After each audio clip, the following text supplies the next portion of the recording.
No, yeah. Yeah, I got your back, Jerry. we're going to open up the floor for Coach Barnes, front row middle. Dave from 247 Sports.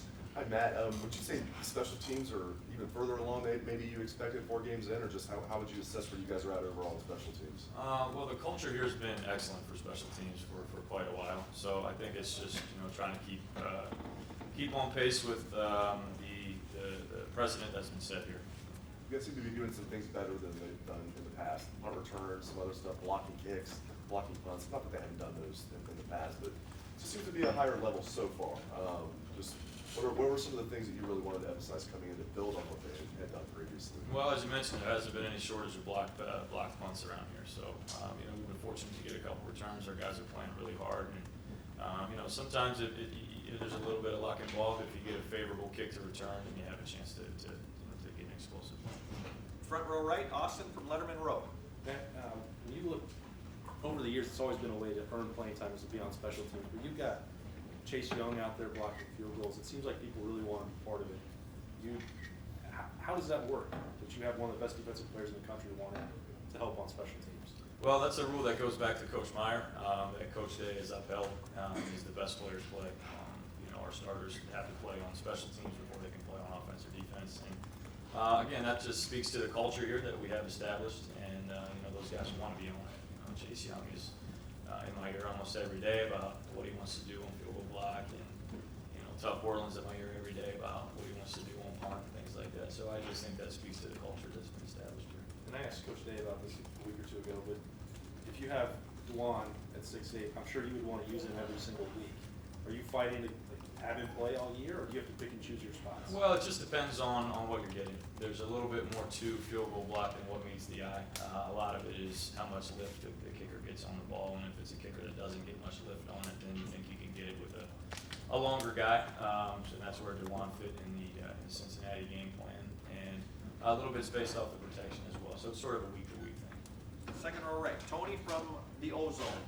What kind of, test or what difficulties does Nebraska's their receivers pose for your secondary?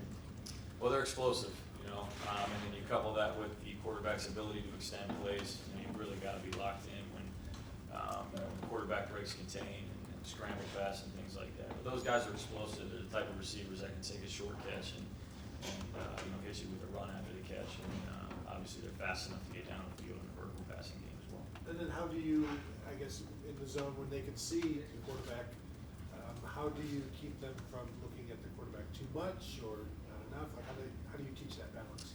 I think some of it depends on what coverages you're playing. So when you're playing man, you want your eyes to be on your man, and you're playing zone, you can hit the quarterback a little more. So we kind of dictate that by coverage. Second, my bad. Front row right, Bill from the Dispatch. You've been around a little bit, coached different places. But is the culture about special teams different here? It's been important. Every coach says it's important. Is it different here now? Been a number of places, and it's a little, how you look at it, maybe a little better, meaning a little more special teams emphasis some places that I've been than others, but no place has been like here. Yeah, definitely. Just again, the culture that's been, and I've seen it from the other side watching on tape. I mean, I've had it prepare against Ohio State as well on special teams, and it's makes for some long nights for you. And when you've got guys like Chase Young, the starters who are playing on special teams, and it's also the pathway for young players to get on the field. How competitive is it? How do you weigh? Okay, we want Chase Young on special teams, obviously, but we want these young guys to be able to kind of make their mark a little bit. How do you weigh that? Yeah, it's constant conversations. A lot of time spent just managing the depth charts, and okay, this guy's playing on block this week, and this guy's playing on kickoff return, and he's probably going to play more defense, or he may be playing more offense this week. So it's just a constant conversation with the whole staff, and everyone's great about getting their guys on special teams, because again, that's what we expect here. If we're going to play offense or defense, you're going to help out on team. But it's just a constant conversation. Since there's something you have to always be working through, making sure you're getting the right players in the right spot to be successful. Far left, Lori from 610 WTBN. You talked about using special teams as a chance to get players to earn playing time. Chase is not earning playing time by being in special teams. Neither is Chris Olaves and players like that. Do Do you feel like you like the balance of what you've done in special teams in terms of using it to build depth, giving it a chance to have players earn playing time that way, and using your best players? Yeah, absolutely. You know, I think that's just an ongoing battle. You know, you're constantly trying to get it right. And you know, if you look back at every field goal block, Chase Young hasn't been on every field goal block. Chris Olave hasn't been on every punt block. So you kind of pick and choose your situations there where you think you need them and where you think you have a chance. But you're not trying to fit a square peg into a round hole, and where there's a younger guy that you know could potentially do a better job than an older guy, or maybe it's kind of, you know, apples to apples there, not necessarily one is better than the other. That's a great chance to get a younger guy an opportunity. Of these younger guys that you have used in that way, are there any that are flashing and that you like and that might be building a foundation for themselves? Yeah, there's several guys. You know, to single one out would be tough, but there's several guys that have played well. Bryson Shaw made a big play for us, getting the Garrett Wilson's explosive return started. Obviously, Garrett Wilson had an explosive return. Jameson Williams has been playing really hard, and where we've been able to get him on the field. You know, I'm sure I'm missing somebody, but again, there's been at times many of the young guys have shown flashes of greatness. Yeah. Fourth row middle, Patrick from 247 Sports. Coach, you talked about the challenge of facing this offense, and you guys have been tested, but not probably to the level that Nebraska's going to test you. How up for it are these guys to finally really get a test and do it in front of a national audience and whatnot? How much excitement is there about that? Well, we'll find out. You know, Monday's our off day, so we really haven't had the boys in here yet this week. Sunday's more of a recap of the previous game. So we'll find out today. You know, if I know our guys, which I think I do, I think they'll be excited to get started. I anticipate they'll be locked in for meetings, and I anticipate having a really good spirited practice today. And in a similar vein, just how ready do you feel the defense is for the challenge that's ahead of them? Well, we've got great players. You know, I think we've got some veteran guys that have played a lot of football, and they're certainly no stranger to big games and playing on the road. But you know, those things are easier said than done. So look for a great week of preparation and an exciting game Saturday night.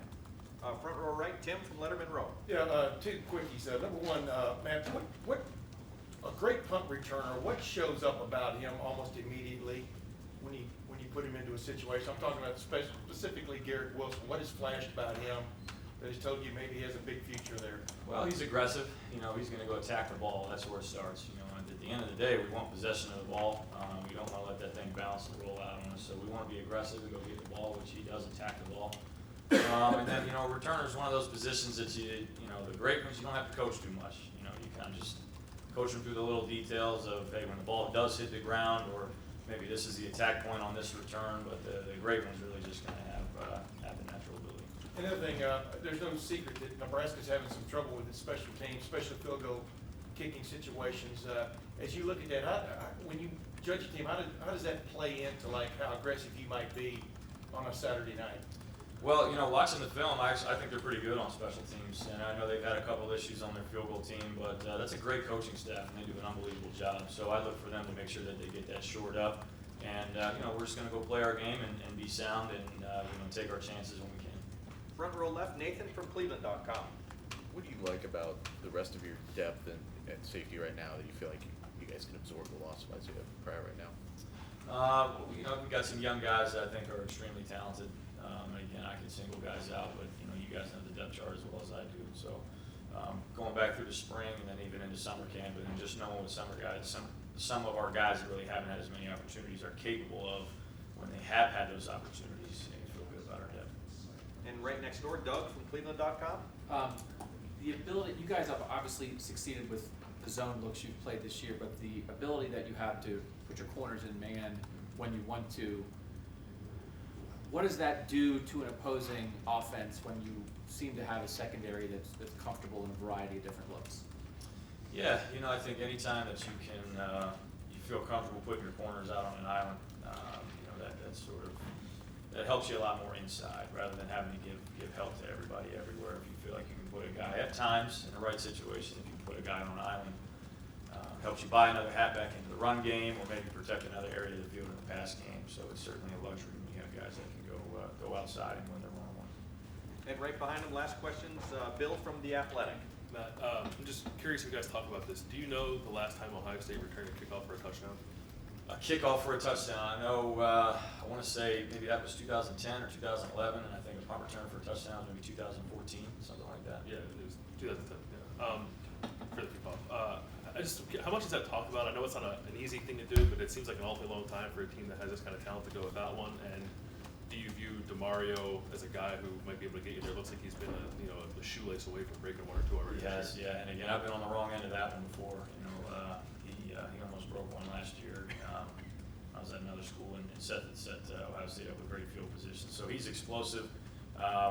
We're just we're trying to give him the best look that we can. And, the other thing with that is the rules have changed so much on kickoff now, and for safety of the game, so you understand it. But you have to be smart about when you want a fair catch and not always bringing a return out of the end zone. So again, it's really about hitting the right pitches and not swinging at every pitch. Coach, thank you very much. Thank you guys.